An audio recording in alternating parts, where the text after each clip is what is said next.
Keepers to the Raijin. Well, let's find out if he even gets locked in or maybe if it gets banned away. Also excited to see what happens in that solo lane, especially because Variety has been rather aggressive with a lot of those 1v1 instances in the laning phase, and anytime Variety is able to establish a lead, he definitely makes his impact known elsewhere on the map. So just food for thought, I think, for the Leviathans, but seems as though mid lane is going to be the initial focus, at least, with that Hell being taken off the board. And that's just another pick where I think it really just depends on what teams are playing that day for who you're going to see trying to prioritize these healer bans. And at one point it was only Paul playing this Hell. Now it seems that every team has some kind of Hell in their pocket, whether it be from their mid or in the Kings case along the side of Variety, who had a big game on it previously as well. I believe that was against the Titans that he had a massive breakout game for it. But first bans have come through. It's Hell and Rom taken away, and I like that shot. This is one of the only teams that has actually taken this Rom away from Netroid, and I love the response from it. He's been killing it on this god. Has had such a great performance recently, and finally we'll now have to see him on something different. Should be an interesting matchup as well. I mean, I feel like it's always worth mentioning the fact that this is Netroid's literal old team. Like, those were his boys at one point in time, and now he's got to go with this new squad of the Kings to try and duke it out against them and maybe make them, reconsider about who should have actually ended up in that hunter position. Wow. But it's all in good fun. But the Raijin as well, so clearly some target bans definitely being placed from both of these teams, but I like the thought process here so far from the Leviathans. I think that those are some very key bans that they have chosen to take up against the Kings. What do you think is more satisfying in this instance for them? Is it banning the Raijin and then potentially winning the game because you took the Raijin away, or would it be letting the Raijin through and being the one to shut that record down? It might say a lot more. I think it would be more of a mental chalker if you get the Raijin and lose with it. But on that same note, the fact that it's respect ban, I think says a lot as well. Shinto definitely going to have to keep in mind that the Kings have certainly taken note of how much he's able to control whenever he's actually with a lead or just farming it out in general. So Izanami and Gilgamesh as the immediate responses from the Kings, that is a lot of pressure. Yeah, but the Raijin Tiamat banned away for the Camelot Kings. Leviathans will have to look towards a different mid laner as their powerhouse mid lane Raijin, as we talked about a little bit, has been banned away. So Shinto's not going to be able to continue the undefeated streak. Instead, he'll be put on pause for the moment to see what option he goes to. We've been seeing a little bit more Morgan Le Fay coming whenever these kind of picks have been taken away. Maybe we'll see that here, as does indeed get locked in for Leviathans, making sure to very early on in the draft grab one of their mid lane picks. Wonder if Baba Yaga might enter the battlegrounds here for the Camelot Kings. It's not something that they'll necessarily have to prioritize, given that they already know it's going to be Morgan Le Fay here for Shinto. So that, I think, complemented with the Fafnir. So a lot of burst damage, I think, in response to this Izanami Gilgamesh. But more importantly, I think it's really just the disengage tools that I think the Leviathans have opted for here. It can be a little bit awkward, though, with the Osiris, because if you're looking for mostly disengage against the likes of a Gilgamesh Izanami, you want to make sure that you've left something over for after the fact, and I'm not sold that the Osiris will be able to do it alone. We do see Hera locked in for the Kings, and that's been Dardes and Big Man Ting specifically. I believe they're the only two who have been playing this goddess in mid lane. So that one will be locked away. So no, unfortunately, we won't see the Baba Yaga. As much as fun as I love watching Baba Yaga be played, it will be the Hera indeed.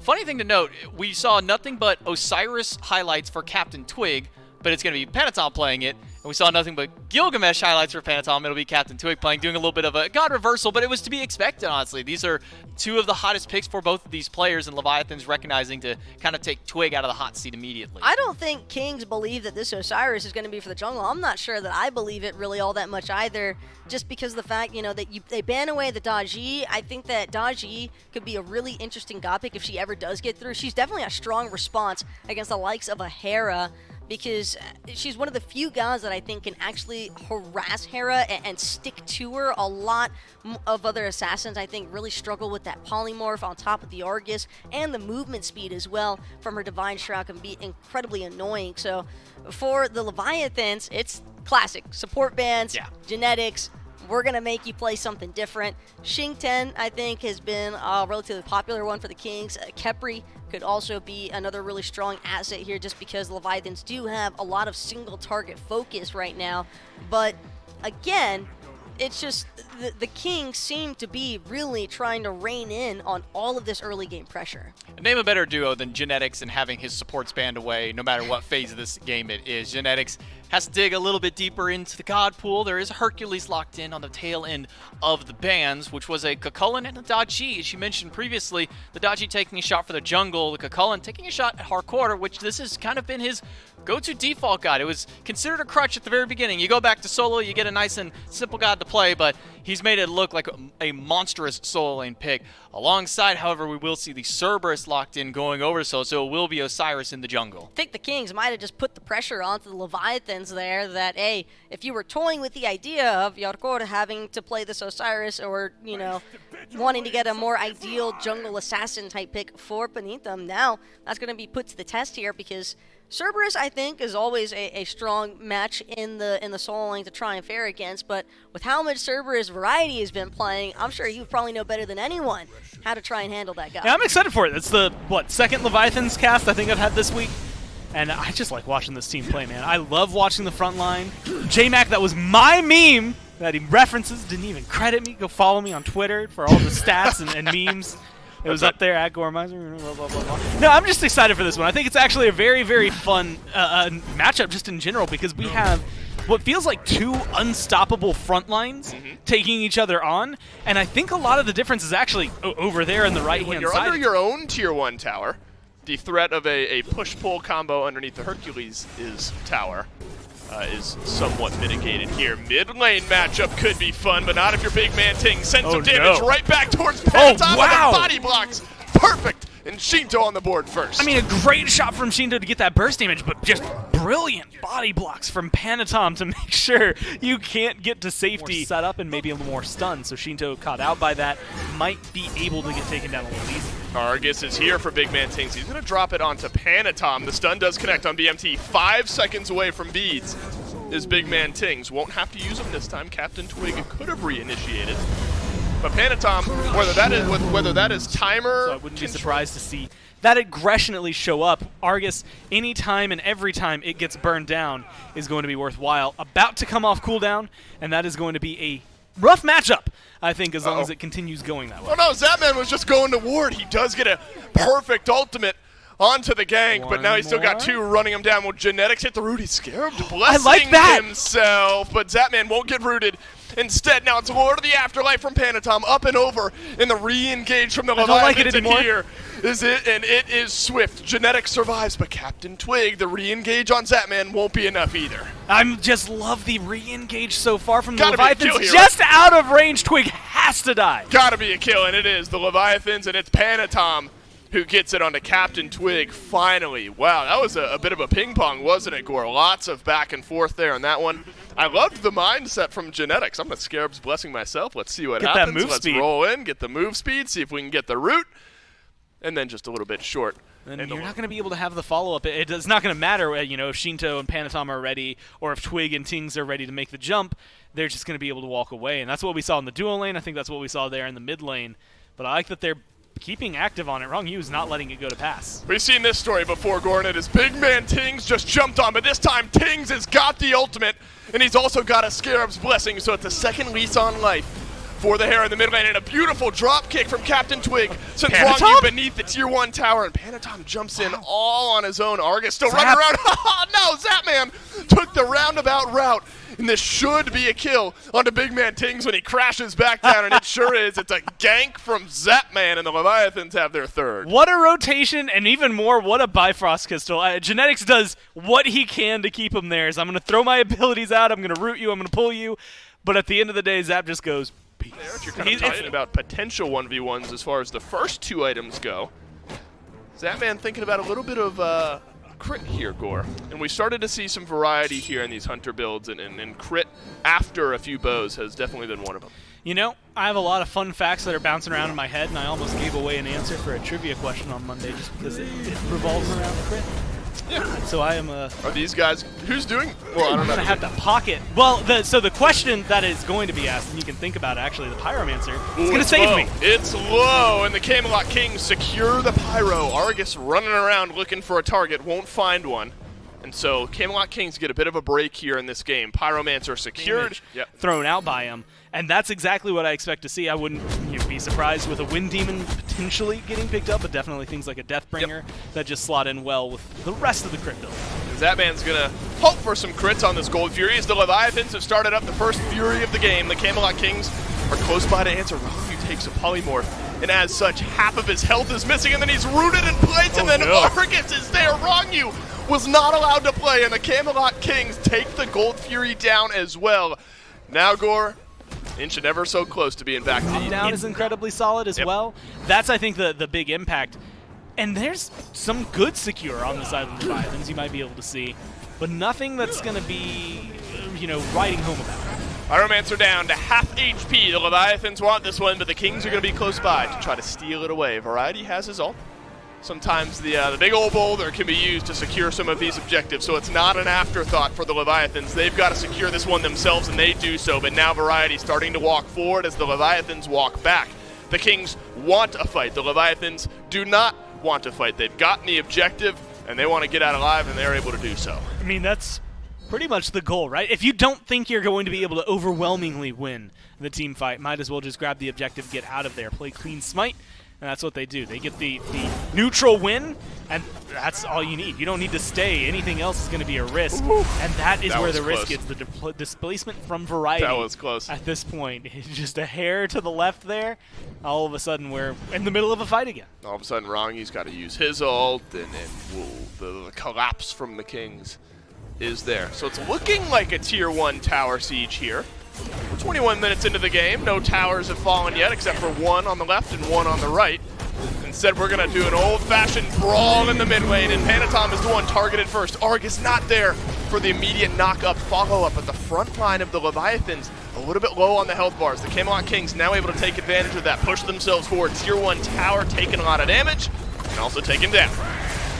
They come in, and admittedly, it's not a lot of gold. It's pressure, though. When you don't have that Tier 1 to fall back on, me and Mifflin were talking about this a little bit yesterday, just how much that gives you as a zone of safety. Granted, you're also missing a Tier 1 on left. So realistically, this left side of the jungle, not just the Fury, but your red buff, your purple buff, aren't as safe. The Kings can walk forward, and as long as they're feeling confident enough, specifically those spectral armors being picked up for the Kings, makes it a lot more difficult to burn through genetics, twig, variety. And Shinto can do a lot of damage. Zap can still do a lot of damage in combination. They'll be deadly, but it might not be enough. That was 103 crit versus the 400 plus he was hitting earlier. Yeah, Variety's health, you have to. The health that's missing looks like one of the ticks on his health bar right now with how little he's taken from Zapman.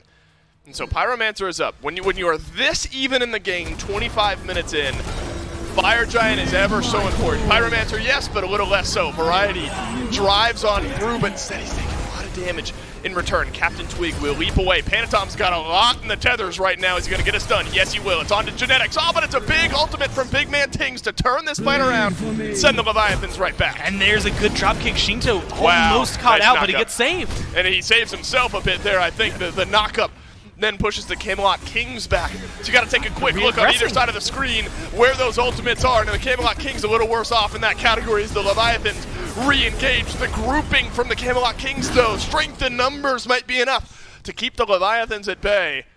And somehow all 10 players are alive. The thing about this crit, while it might not kill off Variety, let's say genetics, the way the Leviathans have been playing, you get a lot of good control. And if you are the Kings there. And some beats, a lot of beats actually, and yet it's still the Leviathans that were able to turn that fight around. I expect them to put up a fight here. The Kings used their ults first in that skirmish. That means they get him back first here. Fire Giant low, and Fire Giant secured by the Camelot Kings. Panatom was there to try to steal it away. He will be unable to do so. And it looks like this one will fizzle out. It's a bit of an understatement. The Kings grab away a Fire Giant. All of the wards on the right-hand side. I see a single blue ward just near where Totemoku would spawn, and then a blue sentry ward just on that entrance, the King side entrance to me. Oh no! Oh, they don't even man. get the Primal Fury. The Leviathans do 99.9% of the damage. And Captain Twig does the last 0.1%, and now this Fire Giant siege can begin. Be careful, Twig. That's a late game. Morgan Le Fay and Shinto makes Captain Twig pay. One Fire Giant buff stripped away. Only props he has is to deal with Zapman, not to deal with Shinto, and now they're getting even more aggressive. He's taking a lot. There's a lot of cleave damage making its way into the Leviathan's draft here as well. Lord of the Afterlife re-pushes back into the Camelot Kings here. And we will take a deep breath. -1 Captain Twig. And Gore, how much of the Fire Giant buff that rips away is going to be very important to look after. Waiting and waiting and waiting before they get that FG. This should be a push to finally give them something of a lead. Right, and that's where you see the power pressure starting to roll in. Zapman has been a topic of conversation here this game. He's got 4,400 damage compared to the 14,000 that Netroid has been able to do. Whether that's build, whether that's circumstance, definitely up for debate. But 3 Spectral Armors against crit definitely is not helping his cause. Titan's Bane will finalize the build here, so some percent pen and some power on the end of things here is going to feel good, right? You're diversifying your damage path just a little bit if you're Zapman, and that's always going to be a good thing. Wrong, you've got to be careful here. A root into a polymorph, into a knockup, into a drop kick. There's a lot of chain CC that can be applied here by the Camelot Kings if the Leviathan step too far forward. One of those pieces of CC gets used onto Panatom in the back. Another gets used onto Yarkor here into the mid, so a soft defense being put in by the Leviathans, but there's no surge of engage yet from the Camelot Kings. I mean, the damage, though, you can see is finally there, not just from Shinto, but Zap finally showing up and getting something done. What happened to Zapman? Is Argus just chasing him down, and then Captain Twig does the last bit of damage? He's on the opposite side of the fight, but it doesn't matter. The Camelot Kings found a way to reach him, and here come the Kings barreling down the mid lane here. There's still a Phoenix they've got to worry about, and so they'll turn back, they'll deal with the Phoenix, and they'll send the Leviathans running back to Fountain. 2 towers and 4 Leviathans still standing. Not enough to make me feel confident running into a Titan. Nope. And the control that you have, or just unfortunate backs from the Leviathans, that is what granted the Kings their capability. I do think the damage is there for the Leviathans to try and do something very similar to what the Kings just did. The problem is just the Kings haven't opened up that positioning for the Leviathans to be in to try and capitalize on it. Now with the Fire Giant spawned, you've got Tings and Netroid. They could very well back off and just DPS it. Gore, the Kings have 2 kills, and they are 6,000 gold in the lead off of 2 kills. One of them on a Zapman, one of them on the Wrong You at like the beginning of the game. All of this built up just by pressure, just by presence for the Camelot Kings. Unfortunately, the Leviathans can't be slowed down by presence, by pressure for the entire game. You've got to show some face around this FG. But there are fire minions working their way into the mid lane. So that's going to have to be dealt with. Zapman's the one who draws that card. You can see the Camelot Kings immediately reply. Onto the Fire Giant they go. Zapman has not dealt with the fire minions because a fight is brewing. But the Leviathans buy some more time for their hunter to get into the fight. Variety gets stunned on through here from Yarkor. We're on a knife edge here, Gord. Just waiting for that jump in. I mean, this is where the damage specifically from Tings and Netroid is going to come in handy. I mean, look at it. They started the FG. It's already at half health. Yeah, that's that fast. means there's more pressure on the Leviathans, but they're more present this time around to get in there. Wow, Variety's taking a lot of damage here. Argus has found its way onto Zapman. Zapman has just not been able to play. Variety sends the boulder his direction, but Zapman lives on. Panatom, he's taking a fight that he can't win, and Big Man Tings thanks him for it. Camelot Kings, they'll find the first one. Zapman crystals on away as Variety's got the Scarab's blessing on himself as he rounds the right-hand side of this fight. Wrong You in full-on retreat. Yarkor re-engages. Netroid finally finished off Zap. And now it's Shinto, the last one standing forward. The DPS is gone, and they're going to kill him off. Gore, I think this might just be the game here. Argus is going to deal the last bit of damage, and it's one lone Wrong You against the world. The Camelot Kings had 2 kills until 34 minutes. And they'll get 4 kills in one team fight, and they'll get the win as well. And they don't even need the FG this time around. And look, the Titan took so much damage from the fire minions as well, starting this at around half health as they walk into it. That just goes to show, again, these late-game teams and how much it's going to affect them. The Kings have been very, very good at this style of play. No pro is going to offer themselves up, so to say. So if like relics are on cooldown or ultimates aren't available, you're usually going to be pretty pressed to want to pull a Gold Fury or a Fire Giant or even the Pyromancer at times. And Leviathans, while I think that some of their single target focus from the compositions was working out initially, by the time it came to the team fighting stage, Camelot Kings were just all over them. I mean, it took, what, one kill for them in the late stages to push down tier 2, take a Phoenix, then work towards Fire. I mean, this is the stage of the game that we got to for the Kings, and it's what they wanted the entire way through. Just get yourselves to the late game, then we've got, at least they feel like they may have the upper hand when it comes to the fights for it. They had Netroid, who is not only a tower shredder, but a god shredder as well, just with the nature of that Izanami and her build. Captain Twig getting a nice few big picks for himself, also stealing an objective with a single tick of Winds of Shamash. Not even the final burst damage tick of it, just one of the early ticks from it. Yeah, Netroid just going with the old faithful there. But the Tainted Steel is definitely a fun little mix and match there. Where did the Hunters just decide, hey, let's just start building Tainted Steel? Number 2, picks and bans underway. Last time around, the Kings ended up taking 2 big bans against Shinto specifically. We saw the Tiamat and we saw the Raijin as well. Maybe we see a little bit of that similarity here in Game 2 as Leviathans stay true to their first ban by taking Hell off the table. And again, I really don't think that the initial bans the Leviathans went for were anything that they should really be looking too heavily to adjust.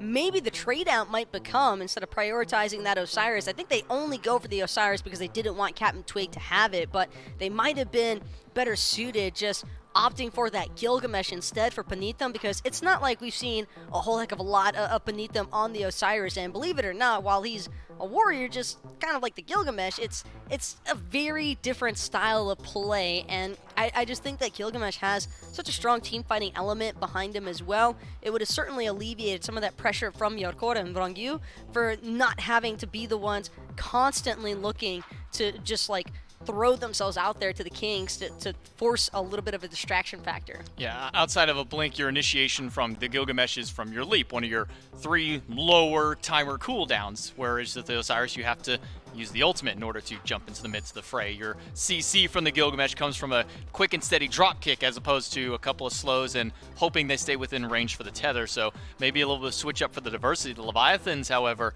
they felt one of the big problems was this Khepri that Genetics played last game, so they'll ban it away, but again, going for this first pick Osiris. Hey, and it's all fair because, again, I actually think that if the Kings didn't have that Khepri as one of their final pieces in that first draft, they would have certainly had a much more difficult time in game number 1 because it was really just the single target focus that was taken away there. But Kings, they're going to run it right back with the Izanami, no questions asked. Curious, though, to see whether or not they look to prioritize the Gilgamesh or the Terra here, though, because Leviathans definitely took some heavy hits towards Genetics in that secondary banning phase. So Kings, if they don't want to be too stressed or having their support be too, stretched thin, then I think it might be worth considering taking an earlier pick option here. I think it was an interview with Variety that I had, and I asked him, I said, man, how does Genetics feel when you go into a game and there's like 6 target bans that he just gets tilted? Like, we're already playing on ping, and now I'm tilted because I'm having to dig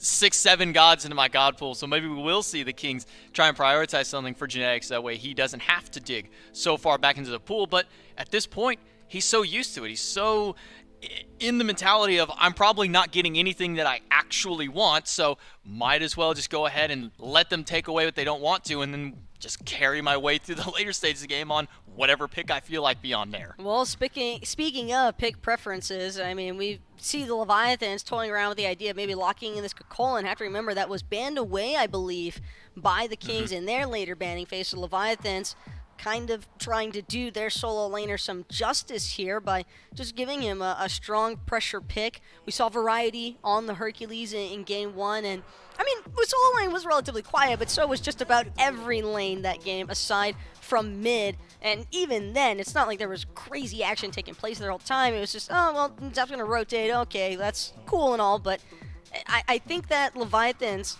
with this Kakolan pick now locked in, and the Fafnir, they have a very strong, I think, front line in terms of just being able to establish early to mid-game pressure. Would like to see them look to maybe play around the buff invades a little bit more. A really hefty front line between the double warrior with that Kakolan and now the Fafnir for their Guardian to lock in, allowing their carries to have the counter picks afterwards. They'll have 4th and 5th pick amongst their team.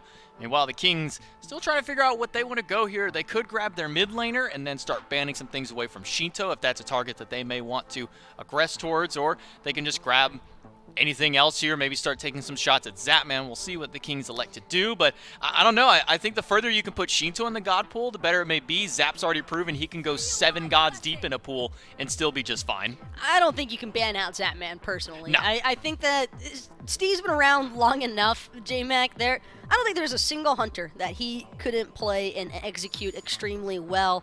I think it's really just how well the Leviathans are able to transition some of their laning phase pressure into those team fights, because again, I think that the mentality was definitely a strong one for Zapman, because especially at a competitive level play, we see these 20, 30-minute games with like 5, 6 kills, so teams aren't really looking to brawl it out, and a lot of times it just boils down to the objective play. I mean, Scarabs quite literally won a set just outright taking the EFG, because their Hunter was doing 90 damage to the tanks, but he did 806 plus to the objective. So I think that's more so what Zapman's trying to prioritize here. But on that same note, I think the Leviathans might feel it worthwhile to have some better elements, I think, just to really channel in on that team fighting potential, because the Kings, that's the primary thing that they're looking for in the mid to late game. That's why they like farming it out, just kind of playing it quietly, because a lot of their sets, J-Mac, I think, are just determined by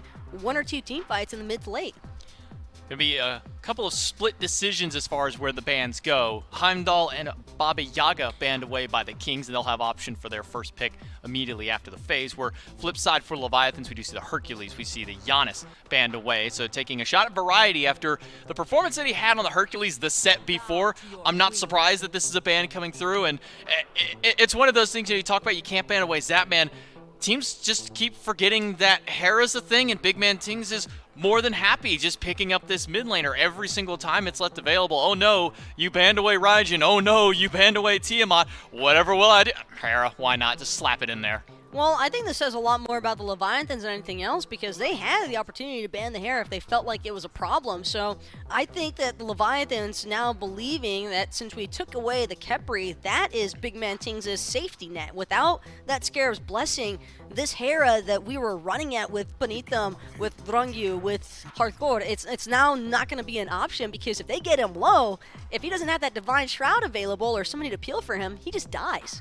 Adaptation for the Leviathans, they lock Merlin and Chernobog. So again, you can't ban Zapman away. Chernobog, I wouldn't necessarily call the top of the charts for it, but he has had a lot of success as of recent. This Chernobog can put in some big damage. That stem gives him a ton of attacks. In terms of kills, but they kept the gold lead right there. I mean, a couple of stolen objectives as well. One, I want to say gifted to them by the Leviathans. They had burned it down relatively fine, but then Rongyu killed off while rooted next to the Gold Fury. And then, of course, one where Twig just happened to walk in, throw the ult down. That was a little bit later. And so it helped keep them even further in the lead at the second one.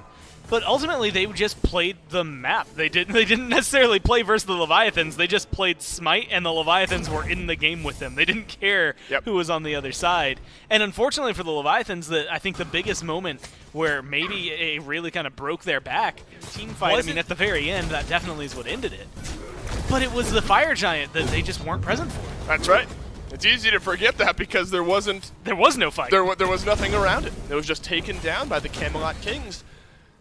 And so those are things that the Leviathans will look to learn from and build on here going into game number 2. A chance for Twig to get aggressive. Polymorph, yes please! Captain Twig not able to follow up, but Genetics is here. Is Panatom going to have the disengage in time? Well, the disengage comes in the form of Blink plus Rongyu. That is a good peel, and they're still chasing a little bit. That's Genetics that is following through. Wasting time. Also just returning back to lane, right? It's one of each. You kind of get to I gotta pursue go this the way kill, anyway, man. But also, you might be able to find something like that. A nice little knock around onto Zapman just to showcase what this Terra can provide and what Genetics is capable of. Never mind that. There was a Kumba ban. I stand by it. But it was not a it was a Mogao ban, not a support ban. That's the thing. I think it's interesting to see. We've already had a wider variety. That's my favorite thing when you do have one role that seems to be so strong, which right now it has been support and maybe could continue to be support. Both of these teams are just on the jungle, edge of jumping in. Yeah, pretty much anything but the jungler. Sometimes some of those assassins do peek their way into it. Sam's Thanatos comes to my mind. Maybe we'll get to the area where Kumba's gonna have to get played. Jungle fight happening right now. How apt that we talk about it. It's the solo kill plus a little bit of help there from the Argus, or plus a little attempted peel from the Argus. Panatom jumps in, Panatom gets the kill, and Captain Twig cannot fight. It's a completed stone-cutting sword plus mana. There's a bit of a web that gets us there's there, a like love triangle somewhere in there. But it is how it works out. But the Leviathans no longer one note, and they feel confident saying that about themselves as well. This is a team that can do things like this, find that advantage early and try to push things. Variety stunned down by Panatom, but he has not taken a whole lot of damage at all. Wrongu leaps forward. He's got Captain Twig. The transformation is there as well. From the Fafnir, in comes Zapman thanks to his ultimate. Variety with the assistance of Argus sends the Whirlwind of Rage and Steel spinning around, but Zapman's avoided it. Genetics has been an afterthought here for the Leviathans, and Shinto is now on the board, and this Merlin starting to swing. I missed where Genetics was, and it's just because he got was lost so far back after the Pyromancer engage, the fight engage onto Variety. more. But now Twig, that last little bit of mana is not going to find anything. Oh man, big man Tings gets the double polymorph, but that's not enough to save his own life. Captain Twig has no mana. And so maybe a little bit of time will give him enough mana to jump on out, but the root is there from Yarkor, and now Cullen running wild. Captain Twig turns around, and Yarkor chases him to the grave. Down goes Twig, and it's a big swing here for the Leviathans, pushing that lead. Game 1 was a bunch of single target picks. That was a good team fight from the Leviathans.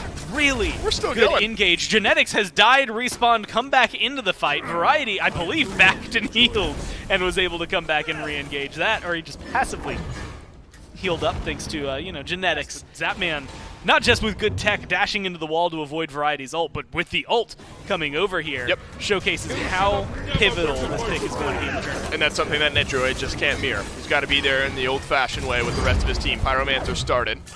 Is wrong, he spreads the course to his team here, and look at the engage from Yarkor. That one's clean and easy for the Leviathans. Variety now dies for the first time this game. Pyromancer's not been reset. Argus still rumbling around there. Can Genetics and Big Man Ting steal this one away? The answer is no. Instead, Yarkor might be the target here as Captain Twig leaps in.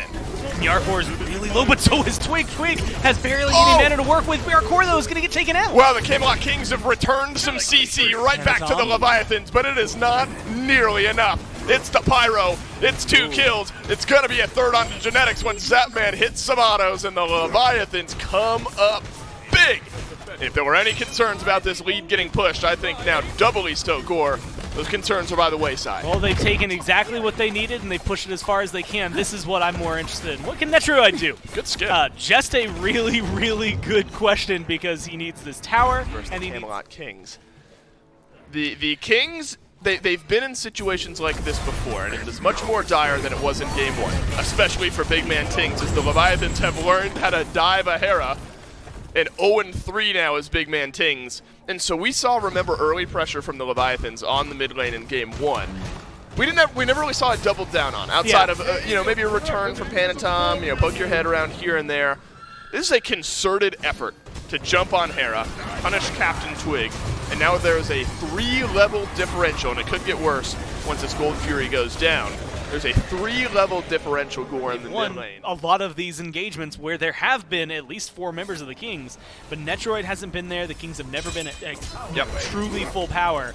That's where things can really pivot, is when the Hunter gets involved. This may be a chance for Netroid to get involved as well. Argus from Big Man Ting slows down the engagement.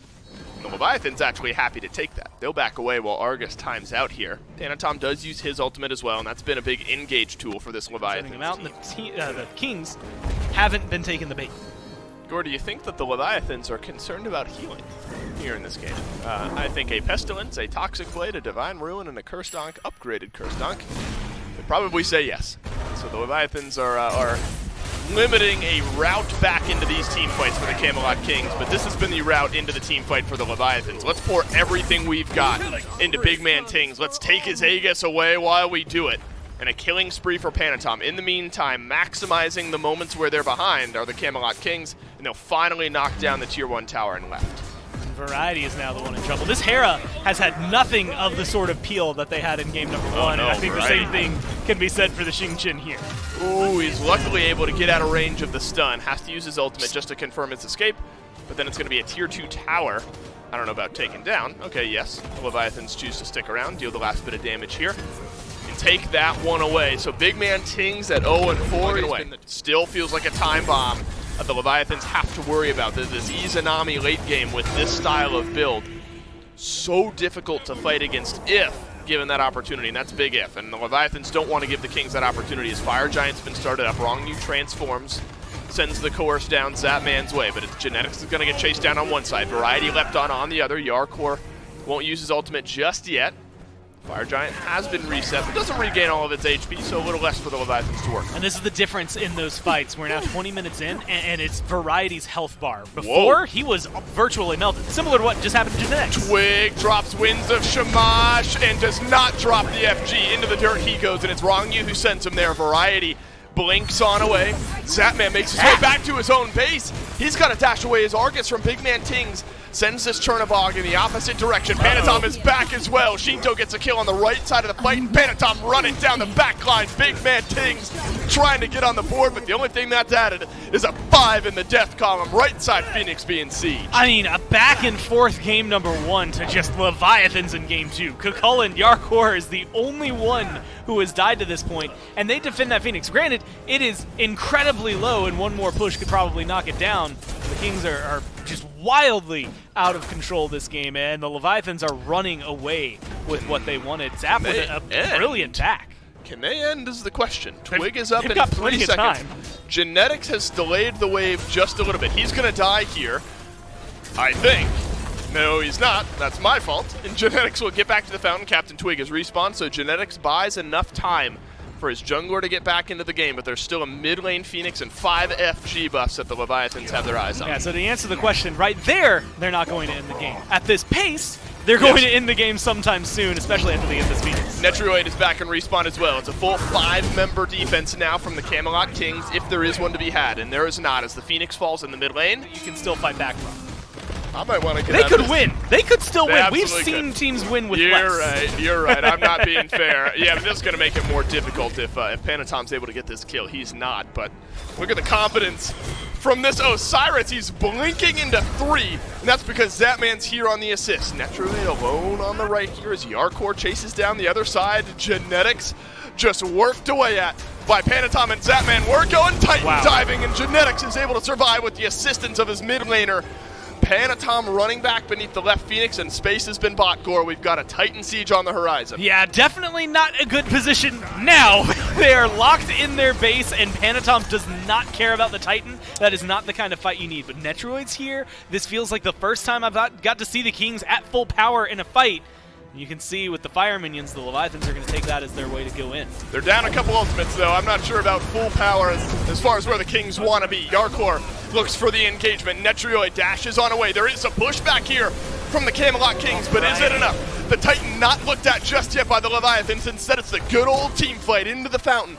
Go the Camelot Kings, and the initial push has been repelled. Well, they're going to back off, but look, Dave, you're barely deflecting this, and there's still one big ultimate on the side. That's Wrong-Yu, that transformation that he's going to be able to pick up. That's a big polymorph from Big Man Ting. Sets up for some damage. This is not as straightforward as the Leviathans thought it might be. 3 Phoenixes down. Fire minions pouring into the base of the Kings. But the FG buff falls off. And the Titan's still alive! Any healing Genetics is going to be able to provide in the middle of a fight from his ult just as negligible, as null, as nothing. And so it is very difficult to jump in here and be as successful, especially because Panatom's just running you down like it's nothing. Is he going to get this kill onto Big Man Tings? Thank God he's not, for the sake of the Camelot Kings. But now there's a re-engage. Oh, Yarkor grabs the kill. Nonetheless, and now Variety's on the menu, and Yarkor's hungry to eat. Wrong-Yu trying to close that gap. Will leap on forward. Captain Twig makes it back to the fountain, but Variety's got to take the long way around. And he's just, look, getting chased down. This is going to be a kill They let him eventually. in. Let him in. Oh, what a good stun. That's the kind of it's a kill bait. you need. It's a bait. Now Yarkor going low. He transforms here, and maybe it's Twig who gets baited in by his solo laner instead. And the Camelot Kings, by the skin of their teeth, will survive. But they lose the mid-Phoenix in the Mid-Phoenix process. That's what's about to happen to Right. There's a fire minion wave walking into it. Variety, he has some damage, but I don't know if it's going to be enough. He's going to need some help to try and stop and make sure. It is enough to make sure that right-hand Phoenix can stay alive. Alrighty. Luckily, the Titan didn't sustain any damage. You have to remember, if it had, it doesn't heal back up until these Phoenixes are back. There's just no good position for the Kings outside of trying to steal this. My goodness, we are only 26 minutes in. It feels like this game has been going on a lot longer than that. I thought for sure this would be an enhanced FG, but it is not. Ping's ring on the left side of the map. for good reason. Fire minions are making their way in. A little bit of time for the Kings here, just a little bit of time, because there's a wave crashing out from the Camelot Kings to delay that fire wave. Ting started trending towards that FG. Instead, he's going to go back, clear up some of these waves. The Camelot Kings likely communicating that they're fine and comfortable just backing off for a second. They can delay things and give Ting some time. 0-6 now is this Hera. To say this game has not been easy for big man Tings is somehow an understatement, but we did see a big chunk of damage from him in that Phoenix defense, in the base defense from the Camelot Kings. They're going to have to do it, though, up against another FG for the which already is a difficult task. You're getting burned down. Shinto has insane amounts of damage. I mean, the top 4 of the damage charts are Leviathans, and even the bottom of those is 4,000 damage above the top of the Kings. I think it's going to need a huge turnaround and a huge repel right here for the Kings to stay in it. Variety gets stunned, and look at the follow-up damage that's there. Rangyu's transforming. The Camelot Kings have to know that the push is coming shortly. Coerce finds its way into 3 members of the Leviathans, and in they go. On to Genetics. It's a double knockup from Yarkor, and the setup is gorgeous. And the Leviathans are there on the follow-up, rampaging as Shinto, who's got himself a double kill on the Titan Siege. Goodbye, Twig. Goodbye, Game 2. The Leviathans send us on to Game number 3. What a wild difference between Game 1 and Game 2. It feels like two completely different teams that show up there. I mean, you get this back and forth nature of game number 1. Laning phase pressure that they were able to build up, but just couldn't quite close it out in the team fighting aspect. And that wasn't the case here in the slightest. Shinto as well with the Merlin, I think. That was a really refreshing switch up to see him kind of go back to. Been a bit, I think, since we've seen Shinto on the Merlin, so he was just tearing through this double Guardian frontline the Camelot Kings were trying to toss up, and it wasn't just Shinto. I think Zetman also putting in a lot of work on the Chernobog. And Penatom as well from the jungle, putting in some good damage and some good work with this Osiris. I think getting hardcore on something very comfortable with that Cucullin provided them a lot of extra safety with that front line, a lot of extra initiation and damage, and the kills just kept racking up for the Leviathans. They finished out, and Camelot Kings just could not find that same level of success because, as you highlighted, the Khepri got taken away. A lot of big man Tings' safety with that Hera was stripped away with just that singular ban. And Hera is most certainly a feast or famine type of god. If you fall behind even the slightest bit with Hera, it just feels awful. You have very little opportunity, I think, to really try and just delay in general. This King's composition was very much dependent on making out of those laning phases, and Leviathans just took full advantage of that. Talked a lot about the Khepri, how it was so quintessential for them in Game 1, stripped away Game 2, and it just isn't the same Kings draft. Kings, however, are going for second pick yet again, so they're going to allow Leviathans to have that first pick option, which means they'll also have first bans on top of that. But it means that the Kings get 2 picks on the tail end of it. Both the previous games, it was Izanami and Gilgamesh. One thing that I don't think we highlighted all, but it was something that I just kind of noticed as I was sitting back and watching that last game. Did Artemis get picked or banned at all in those first 2? Artemis is bait. I think that a lot of teams are starting to discover that while Artemis can be a very strong team fighting aspect, when you take into consideration some of the other hunters that are starting to rise in the popularity, it's the Rom, it's Izanami, and again, I really do think we're going to start seeing a lot more Chernobog soon enough here because he's got some great matchups against Artemis specifically, if Artemis does, come back into the mix. But I don't anticipate the Kings or Leviathans to really look to prioritize Artemis anytime soon here. I think that Netroid and Zatman would both rather take their chances elsewhere, and Rom certainly looking to be, or this Rom ban, I should say, is looking to be a little bit of Netroid's kryptonite. Well, unfortunately, I can't use the phrase second verse same as the first because we're in Game 3, and it's actually the third verse same as the second. It doesn't rhyme, so it's not as cool, unfortunately, but it's the same 3 bans from Game number 2 for both of these teams. Hell, Rom, Khepri, making sure to keep genetics off the Khepri, and the Raijin, Tiamat, Yamoja with an Osiris first pick by Leviathans, but this is the first switch-up that we do see in these top 3. Giannis as a first lock-in for the Kings. I mean, hard to hate on the Giannis pickup, and Gilgamesh, I think you can never go wrong with the Gilgamesh response whenever he's available. Granted, you also don't want to run the risk of just letting the Leviathans have that one for free, because Gilgamesh Osiris pressure is very difficult, I think, for any back and front line to try and deal with. So the Kings, whether they choose to run it back with Twig on the Gilgamesh, I think is kind of more up in the air. But the global asset, yet again, Giannis being brought in here for big man Tings, and if it's anything like the Giannis's we've seen, J-Mac, it's always that steady threat of you just need one good through space and time, and that could be the end of it. I mean, we saw it with Hurricane where his damage was pretty much non-existent for like the entirety of a game, and then he hits 2 Giannis ultimates. It's the only 2 that he needed to hit, and he slams them and is able to lead the Dragons to victory. We'll see if the Kings can have that same luck for themselves. We even saw it in the last set with the Scarabs, where Giannis was such a top priority for them, was able to get them through the early stages. And in late game, you have that mobility, you have that utility from the god, but you also have a ton of damage that can pump out from it. We'll see where the Kings shift the remainder of their draft. They had the Giannis Gilgamesh, where flip side, they're picking up a Hunter very early on the draft comparatively to the last couple of matches for the Leviathans. Chernobog as a 3rd pick to couple along with the Fafnir. It's just a response factor for the Giannis, because you see the Kings prioritizing that global. Leviathans don't want to run the risk of Zapman losing that Chernobog, especially with how strong it looked in game number 2 there. Have to remember as well, when he finishes off that Silver Branch, it plays very nicely into the Chernobog passive. You've got the 10% pen and all of that power to boot after the fact. It just works so well with the crit options that Zap has been very insistent on here.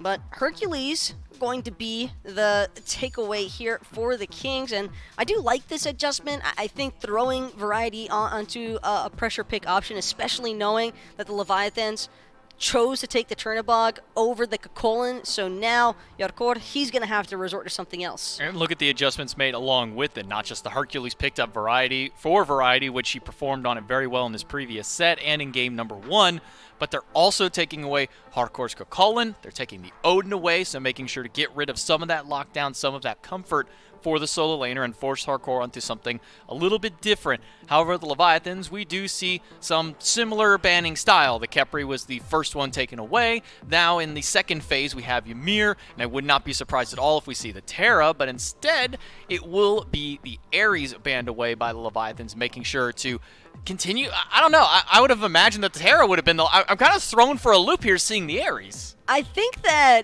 Leviathans are cool to let the Terra go through, because while Earthen Fury is incredibly strong, Leviathans just have so much for the laning phase pressure, and I think that if they can just look to replicate what they were doing in game number 2, Terra's not a Khepri. She doesn't have the Scarab's Blessing again, and I also don't believe that a Terra would really complement this Giannis all that well in the mid lane either, and for the Camelot Kings, they might be better suited maybe trying to turn that attention elsewhere. I mean, I'm pretty sure it's likely that Terra is going to be their last pick option here, but I think Leviathans really, the main reason you see that Ares ban is because of what follows after the fact. This Merlin Erlong. Yeah, and as much as I do respect the Ares ban for it, yes, you have the Erlong, you have the Merlin, neither of them CC immune with any portion of their kit, so they are forced into a purification beads. Very smart ban for those 2 picks going through. I'm kind of with you now on maybe not wanting to go for the Terra, specifically because the Merlin was picked up, probably the best applier of Divine Ruin of any of the gods in the Mage Tree, probably one of the best anti-heal appliers in the entire game with just how safe and how much range and area he controls with those abilities.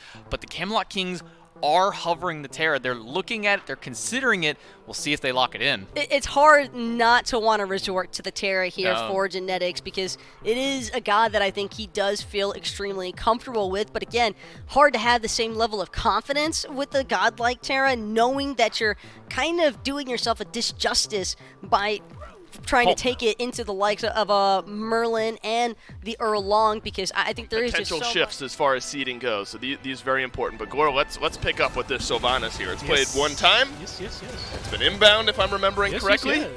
It's gonna be Genetics this time. And it was a win. I don't know what that was. I'm sorry, man.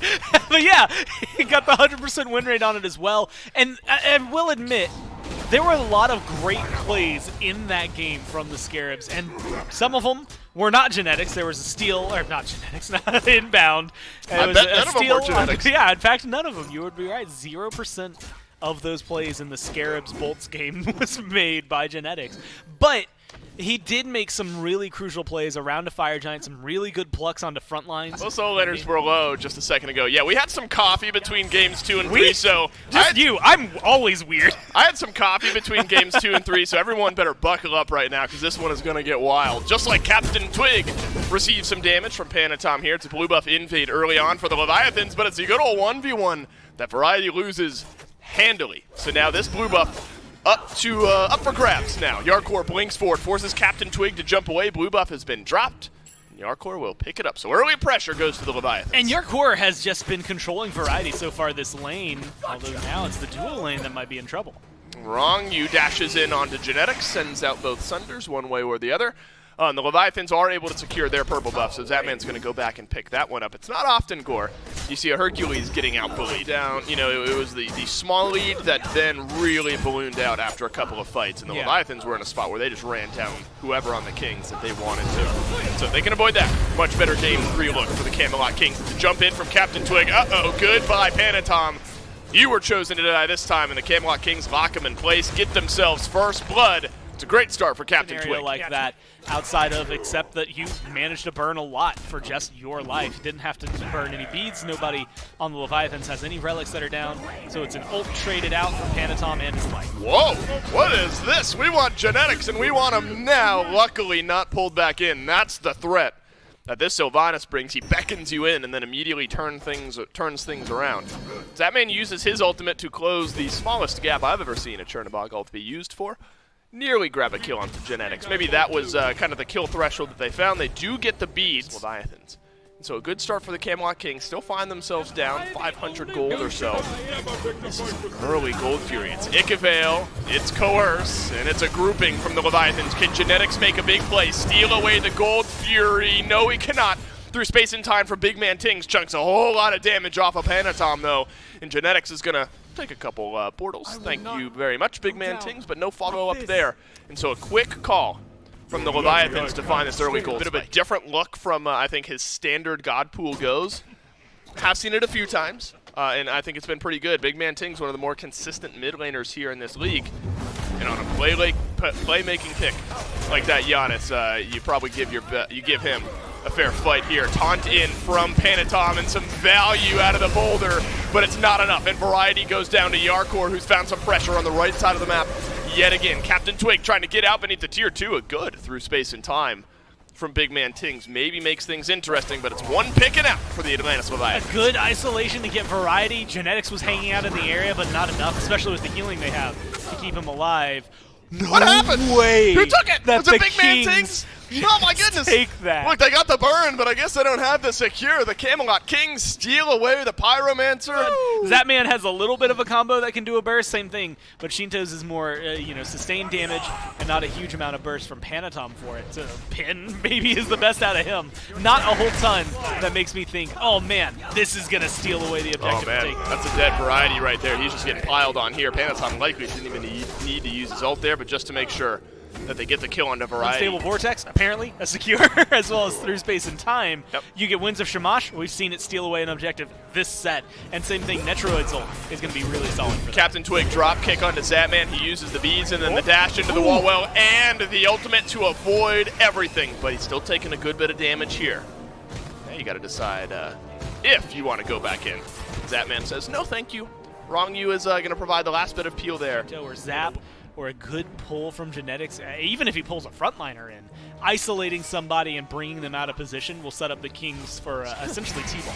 Zapman, no ultimate, no beads, as we've mentioned already, and so therefore he will not be able to join this fight quickly, at least with his ultimate. Taunt in from Panatom, but it's only caught on to Captain Twig, who wants to be there anyway. And Big Man Tings evaporates the health bar of the Erlang Shen, and there's some setup from Variety, and the shotgun blast from the through space and time sets up for a second kill on a Netrioid. Wade jumps forward, Variety and Genetics are leaning into it, they want Shinto. And through the portals they go, the Camelot Kings chasing them down. It's a knockback from Variety, but it's Yarkor who turns around some tethers here. Could be a few stuns on the back end, it's a couple stuns. Yarkor doesn't have the damage, he has the tankiness to stay in the fight. but can't quite complete those kills. And now Captain Twig on the re-engage alongside Variety, who's no good on the pull. That could have been a whole lot worse for the Leviathans. The Kings do get 2. In fact, the Leviathans, I would argue, turn around enough damage. Yes, you lose 2 kills. Big Man Ting's able to walk out of that one alive. And so the Fury still stands strong. Can we say the same about the Pyromancer? Maybe not. In a moment's time, Variety turns around the corner at the wrong time. It's a transformation and a taunt in from Panatom. But the ult from the mid lane from Big Man Tings get used. And that sends the Leviathans running right on back. Shinto goes down for the first kill. And now our core is trying to chase down Tings, but he still has enough mana for at least 1 portal. Big Man Tings does not have Aegis, but he does have the portal. Gormizer, can Panatom close this gap? The pin is there, but the beads from Big Man Tings are good. And this Giannis will walk right on away. Well, they get both relics, though. That is a huge win for them because Variety, Twig, and Genetics are getting stung more by Zapman than they're able to really deal with that backline. You have to think that's an item pivot. The goal man Zap likes this this style of play. You mean I just get to kick back in lane, farm up to level 20, and my team is feeling good? Yeah, I'll take that every time, but not going to want through space in time to be connecting in onto his lane. A lot committed onto Panatom, and the delete key pressed by Netroid. Zapman crashes back down on his ultimate. Well-timed bead. Had to use him, or else he's getting pulled back in by Genetics. Twig in on the re-jump, though. Watch out. Yarkor and Rongyu are in the back. Good Aegis from Zapman as well, keeping him alive. But this immense push from the Kings, they used 4 ults. They got 1 kill. Is still worthwhile because they burn a lot of beads, they burn a lot of relics. One I look at the most because the upgrade to it is phenomenal. They take more damage. The Gold Fury taken by the Camelot Kings, and the Leviathans threatening the Pyromancer, but this one is not going to go down quickly. Variety delayed things just enough that there's not an immediate answer from the Atlantis Leviathans. There ends up being an immediate answer from the Leviathans, and it's on to the Pyromancer. Yarkor somewhat low here, Gore. But it looks like just the old-fashioned Fury for Pyro trade. But look at the positioning. If Yarkor, as low as he is, has to back. He does have to and back. makes it a 4v5, and there's a good pluck from Variety on the other side. Panatom has used his ultimate. It's a big knockup from Genetics onto a couple. Captain Twig rounds the right side, drop kicks Rongyu off into the sides of the Winds of Shamash. Rongyu transforms here, leaps away from this fight. Course finds its way onto Zapman. It looks like that's all she wrote for this one. It's a binary tree. It works very easily. Big Man Tings, when Giannis is in the game, has one line of thought. Did you hit your ult? If no, probably back up. Goodbye. If yes, yep. Let's go, baby. That's the gas pedal. Get aggressive. Yep. He misses there. A lot of his damage. A couple of unstable vortexes now that I've seen haven't been on the mark either. Attack speed, as well as some crit in there as well. And so this is what you expect this Chernobog to do. Let's put as much pressure as we can on the left side of the map because we can ult in. He's going to have to be careful, though. The immediate turnaround onto a Chernobog can be swift, and we're going to see what Zapman elects to do here. He's pushing down the tier 2 tower on left as the Fire Giant's been started by the Camelot Kings. Yarkor engages in a 4v5 disadvantage. Panatom's done the same, but he dodges out the through space in time, and look at the massive knockup on the backside from Genetics. And the Leviathans attempting to turn around the damage, and they are doing so. Coerce spreads itself onto Yarkor, and look at the damage from Shinto. Gets the kill on a Netroid. But he ends up getting a little bit too far. He's still alive. Zapman kills off Genetics before anybody else could fall. Zapman into the wall, and the auto attacks hit their mark. Variety pulls Zapman into the double kill, and the Chernobog's strength is known now. The Camelot Kings, they fall. They lose 3. And I love the positioning from the Leviathan. Zap, even stepping forward to Twig, recognizes that that might not be the best case scenario. Doesn't have his beat, still has his Aegis, but one drop kick into the wall and you're stunned. Still was willing to take that fight. Twig, though, going to be playing devil's advocate, stopping some backs, and he blinks in on Zap. Oh, Zapman uses Aegis, but against the wall he is. Oh, and he dodges out the up-down and turns it around. Zapman, big play on the killing spree. A 3-kill swing for the Chernobog. What a play by Zap. He used his active that time, and the Leviathan's better off for it. Leviathans, and you've opened up a Phoenix. You've opened up a win condition. That's the only one opened up on the map as of right now, and you've evened up the towers. It's 3-3. Now they're in a good position. We mentioned the burn earlier. Why not go ahead and levy this advantage? That's right. Talked a lot about the objective burn, and this Fire Giant's falling quickly, not without an answer from the Camelot Kings, but it's been reset as Genetics is engaged on. Variety dashes on away. How far has it been reset, though? That's the big question. Just about half HP as Yarkor uses the Lord of the Afterlife. Netroid has to dash away. The front line, the engage, the initiation from the Leviathans doing serious work here. And now the transformation comes in as the FG is dropped. Netroid burns one away, but he falls in the meantime. Yarkor finds the second here for the Leviathans as Variety sends a boulder around the corner. Still strong enough to do the FG are the Leviathans. That's a 2-for-1 trade. Dual lane for the mid laner on the Leviathans, but that mid laner is so much damage, but it doesn't matter. Twig's just gone. Zapman deletes him. Panatom is low here as well. Big Man Tings is still on the map. Can he get in range for a steal? No, he cannot. He's been leapt on by Rongyu, and the body blocks around the corner. Zapman's got a double. The Chernabog shows up big, rampaging as Zapman 29 minutes in. In the middle of those two fights, big difference maker. First off, 5-0-3 for Zap. Got to give him some applause. And the big difference maker, he goes back, he buys his Silver Branch Bow, and all of a sudden those crits jumped in terms of damage. The output jumped in terms of damage from Zapman. And even though you don't get the Fire Giant buff on Shinto, a little sad because he's been burning through a lot of those frontliners, you can see what Zapman does when he gets in front of them. Finally, there's a Spectral Armor for Twig, but Dave, it's starting to feel like it might be too late. Zapman has just been playing that safety of the Chernabog so well, hasn't he? There you go. Some crits ringing out onto Variety, who does not have the Spectral Armor, able to sustain himself up with the healing that Hercules does have. So Variety has had a tough game this time. Big Man Tings put out some good damage early on. It slowed down just a little bit from the Displaced members of the Leviathans that so far haven't been able to come to fruition as much as they would like, and I don't think they've got the builds yet that they really want on the Kings to try and shut down Zap at 5-0-3. And he's got both relics. He's feeling just fine and dandy, sitting in the back line, pouring out damage. No. Variety walks forward, does not find a pull, and half of his health is suddenly missing. Big Man Tings weaves some in onto Rongyu as well. Can Captain Twig find the initiation? No, he can't. It's a taunt back through from Panatom as Netroid uses both actives, but Panatom chases him down, and he finds himself in the dirt. Yarkor finds the kill, and the Leviathans get the left side bird. And now they're moving over towards the mid, and it's just, again, the engage. You get a little too deep if you're the Kings, and I don't know that it's too deep, realistically. It's just the fact that the reaction time from the Leviathans is so on point that they're dodging out the damage, and you highlighted it, Variety can't get up to the front line. Oh, to jump in onto Big Man Tings. Can you get the other carry off the board? You might not need to if Variety dies, and he sure does. And it's Panatom who deals the final blow. Big Man Tings makes things interesting because Zapman's gone. There's no more Hunter now for the Atlantis Leviathans, but Genetics doesn't have the health to keep on fighting. Panatom chops him down for the double. Shinto makes it for Big Man Tings. He's on a retreat, and he will die for the DSI, the Atlantis Leviathans, and the win streak. They'll win Game 3. They'll take down the Kings. I mean, just great control this game. They pivot a lot of those fights, and it has to come down to the build. Where do these fights start getting out of hand? It's when Zapman joins. What are they missing that they had in Game 1 where they shut down Zap? Spectral Armors. And Shinto right there to back him up. I think that Merlin play might have been the difference maker, but that play never gets to happen unless he's got his front line setting it all up for him in advance. You can see Rongyu, Arkor, they are committing. They are sacrificing everything because they know they've got this Merlin mid laner, Shinto Daddy, to take over for them. And Zetman as well with the Chernabog, of course. I think that this pick definitely worked out for the best here for the Leviathans. Was that 6 crits in a row that he got? I counted at least 6. I don't know if one of those basics was, if one of them was a basic or if it was an ability from it, but I saw 6 there. That's praying to some RNG. Good lord, he's got so many crits with those shots.